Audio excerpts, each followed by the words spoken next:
Fala pessoal, aqui é o Diego Sabado. Eu estou aqui na linha que divide o sítio Jardim das Acácias, onde eu vivo, né, com a minha família, do terreno vizinho.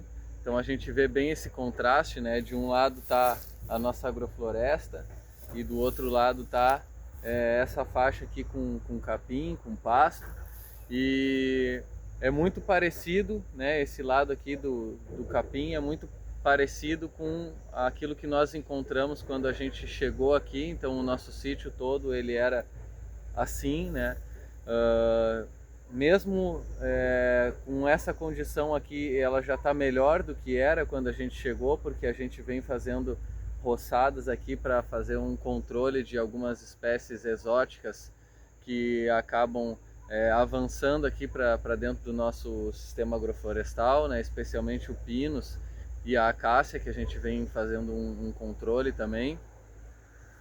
E a ideia do vídeo de hoje é falar um pouco como a gente pode começar uma agrofloresta do zero numa área, no nosso caso aqui de bioma pampa, né, uma área da pampa, onde a gente encontra muitas vezes uma situação assim, né, terrenos, sítios, chácaras, onde a gente tem a predominância desse ambiente de pasto, já com a presença, com o avanço das espécies exóticas.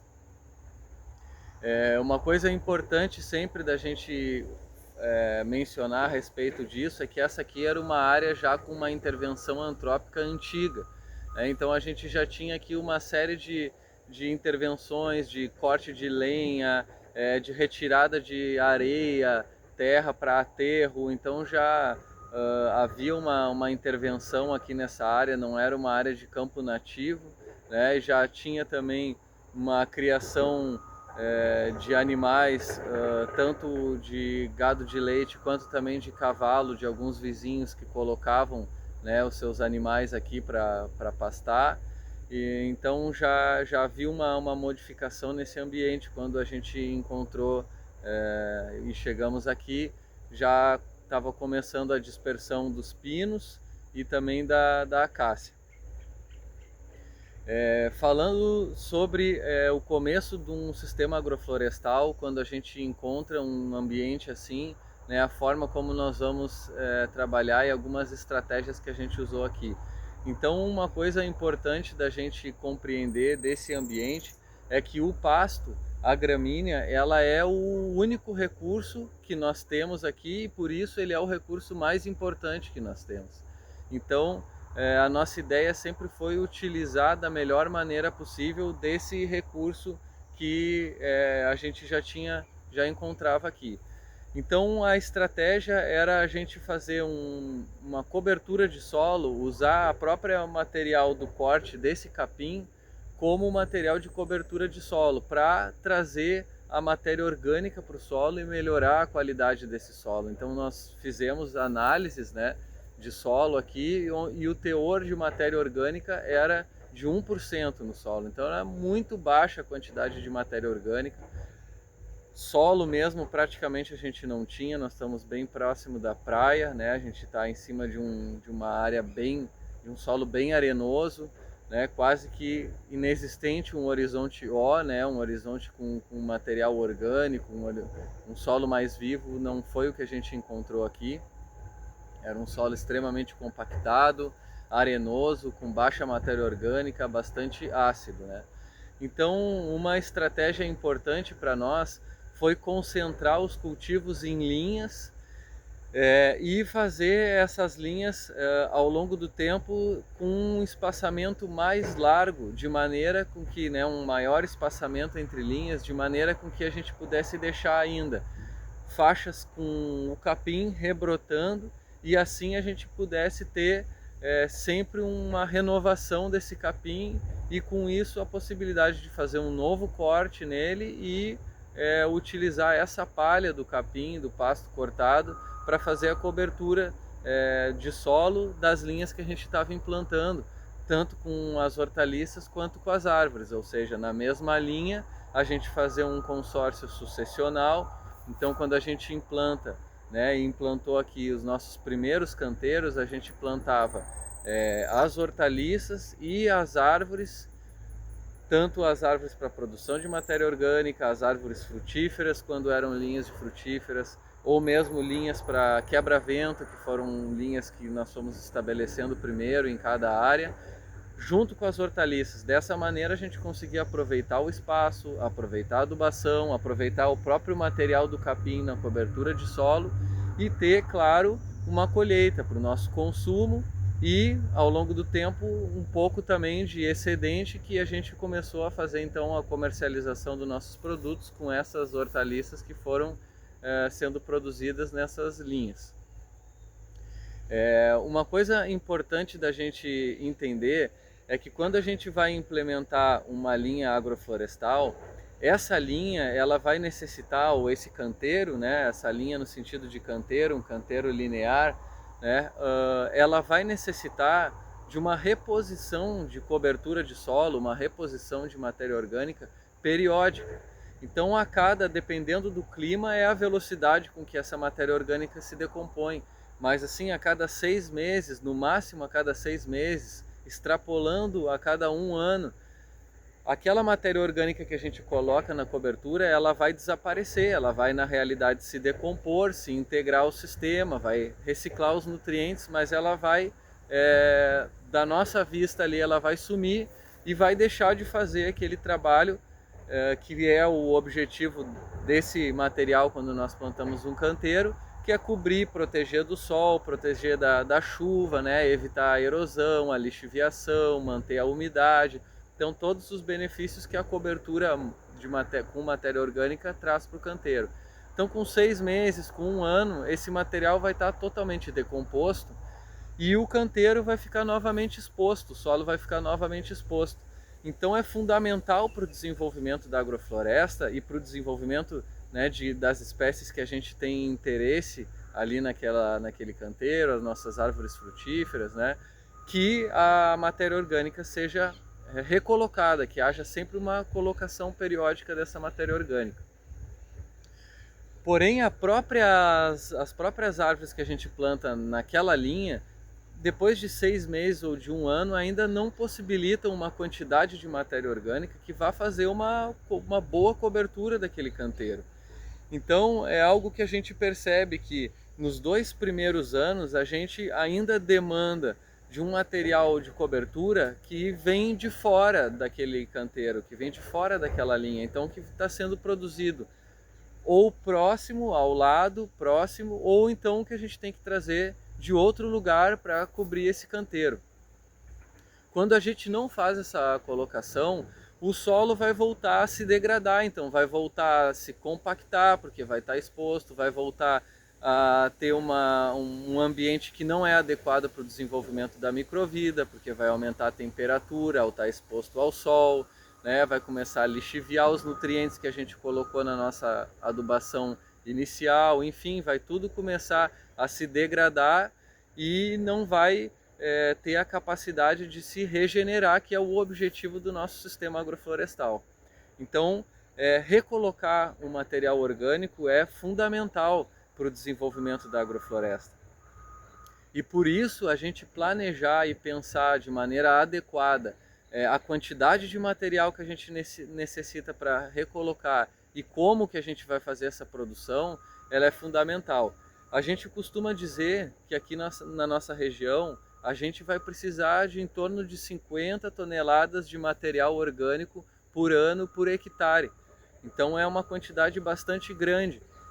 É isso que uma floresta natural, uma área, tanto nas regiões tropicais ou nas regiões temperadas, esse processo ele ocorre da mesma forma. As quantidades vão ser diferentes, né? Enquanto nas florestas tropicais a quantidade de matéria orgânica que cai é muito maior do que nas florestas de clima temperado, mas mesmo assim a dinâmica, o processo é o mesmo, ou seja, ao longo de todo o ano, sempre a queda de folhas, de galhos, de árvore, que fazem a cobertura do solo, e isso é um processo constante, ele está sempre acontecendo, de maneira que nunca haja exposição do solo, e é isso que mantém a harmonia, né, o equilíbrio e a fertilidade desses ambientes naturais. Então o que a gente quer fazer no nosso sistema agroflorestal é replicar esse processo e replicar ele utilizando o nosso planejamento e, claro, o nosso manejo, a nossa mão de obra para impulsionar esse processo. Dito isso, é importante a gente entender então que, por melhor que seja o nosso consórcio, né, vai ser difícil nos primeiros 6 meses, 1 ano, a gente conseguir o material de cobertura suficiente para aquele canteiro unicamente produzido no próprio canteiro. Então, qual foi a nossa estratégia? Criar canteiros que no início tinham um espaçamento maior, então a gente de início usava um espaçamento de 6 metros, então plantava um canteiro, né? E depois o próximo canteiro a gente plantava com a distância de 6 metros. Por quê? Porque nesse meio, nesses 6 metros que estão entre os dois canteiros, a gente mantinha esse pasto, né, e fazia então um corte periódico desse pasto, e com a palha desse pasto a gente rastilhava e usava para manter sempre a cobertura do solo do canteiro. Então o que a gente tem que planejar são duas coisas: é a gente conseguir entender qual é a capacidade de produção de matéria orgânica do pasto ou do material que já tem na nossa área, né? Que isso vai determinar o espaçamento inicial suficiente para a gente fazer a cobertura, mas também o tempo e quais são as espécies mais estratégicas para a gente colocar no nosso canteiro para que a gente tenha uma produção ali mesmo, o mais rápido possível e com a maior quantidade possível, para a gente realmente criar então esse processo utilizando todos os benefícios que as árvores trazem. Então existe uma diferença grande entre usar uma cobertura do pasto, né, usar uma cobertura trazida de fora, usar mesmo que fosse uma adubação verde, né, anual, uma adubação verde herbácea, da gente usar as árvores, porque as árvores, além delas terem a capacidade de produzir muito mais material, elas têm todo o trabalho radicular. Então elas fazem não só uma produção aérea, mas uma produção subterrânea de material orgânico, toda a quantidade de raízes que está sendo produzida ali, a microvida que está sendo carregada para as áreas mais profundas do solo, a criação e abertura de canais para a infiltração da água, para o ar, né, trazer o ar, né, solos compactados têm deficiência na aeração, né, deficiência da respiração do solo, não entra ar. Mas além de tudo isso, as raízes têm a capacidade de buscar nutrientes em maior profundidade do que os capins, do que as plantas herbáceas. Então, especialmente em ambientes, em solos degradados, em solos pobres, com baixa fertilidade, com baixos teores de minerais, as árvores têm um papel ainda mais fundamental, porque elas têm a capacidade de se espalhar numa área muito maior de solo, tanto lateral quanto de profundidade, e assim conseguem ciclar nutrientes e buscar nutrientes em maior profundidade. Então, o material orgânico de cobertura proveniente das árvores, ele, de maneira geral, é mais rico do que um material produzido pelos capins. Mas quando a gente está começando, o material do capim é o único material que a gente tem, então a gente vai utilizar ele da melhor forma possível. Então a criação de espaços que nos permitam fazer o corte periódico desse capim é importante para a gente manter a qualidade daquela linha inicial. Então por que eu estou falando isso? Porque muitas vezes a gente vê sistemas de desenho onde tem linhas de árvores, né? E entre essas linhas de árvores, linhas de hortaliças, né? Então são sistemas intensivos, né? E são super produtivos. A gente tem áreas plantadas nesse desenho, só que num momento inicial nosso aqui, esse desenho ele tinha um grande problema, que era quando a gente produz as hortaliças nessas entrelinhas, essas hortaliças também demandam uma grande quantidade de material orgânico de cobertura. Então a gente precisava cobrir as linhas de árvore, cobrir as entrelinhas de hortaliça com plantas que demandam uma boa qualidade de solo. Então elas vão consumir bastante minerais, né, os elementos, os nutrientes, e também pela questão da adubação, da irrigação que a gente vai utilizar para a produção de hortaliças, essa decomposição vai ser ainda mais rápida. Então a necessidade de recolocação do material de cobertura e da adubação era ainda maior, né? É ainda maior nesses desenhos. Isso faz com que com 6 meses, com 1 ano, extrapolando aí, né, chegando no limite com 2 anos, essa área, se a gente não traz um material orgânico de fora, ela vai começar a se degradar novamente, porque a gente não vai ter a possibilidade, a capacidade de produzir material orgânico suficiente para cobrir todos esses canteiros, tanto as linhas de árvore quanto as entrelinhas de hortaliça. Então a estratégia que a gente usou, e essa é a dica que a gente deixa no vídeo de hoje, é que quando a gente está começando numa área de solos pobres, né, numa área, por exemplo, aqui da Pampa, onde a gente tem esses ambientes de capim, predominância dos capins, né, que a gente não tem ainda árvores para a gente utilizar a poda dessas árvores, que a gente faça linhas mais espaçadas umas das outras, né, que vá criando o ambiente adequado para que essas linhas e até mesmo os capins consigam se desenvolver melhor e produzam ainda mais material orgânico.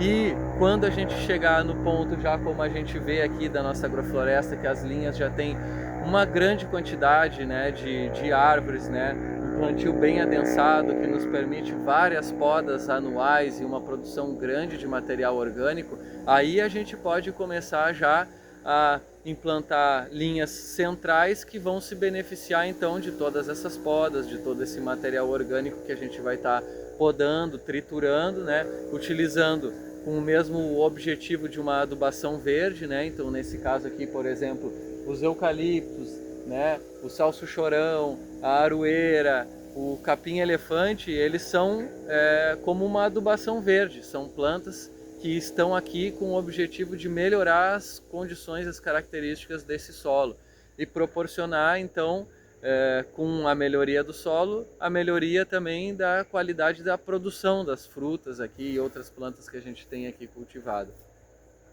Então eu espero que essa dica tenha ajude vocês de alguma forma, né, no começo, na implantação das agroflorestas de vocês, e vamos estar aprofundando ainda esses e outros temas em outros vídeos. Agradeço vocês por assistir até aqui, espero que vocês curtam aí o vídeo, compartilhem, né, se inscrevam no canal para a gente poder continuar crescendo e também divulgando esses vídeos para mais pessoas, e que a gente consiga levar também as árvores, né, as plantas nativas, a produção de alimento a cada vez mais espaço no bioma Pampa, e faça um pouco de recuperação e regeneração dos solos que vêm sendo explorados e que a gente tem visto aí pelos dados, né, dos censos agropecuários, que no caso da Pampa, a soja transgênica, né, que utiliza os adubos químicos, uma série de agrotóxicos, tem se expandido cada vez mais aqui no nosso bioma,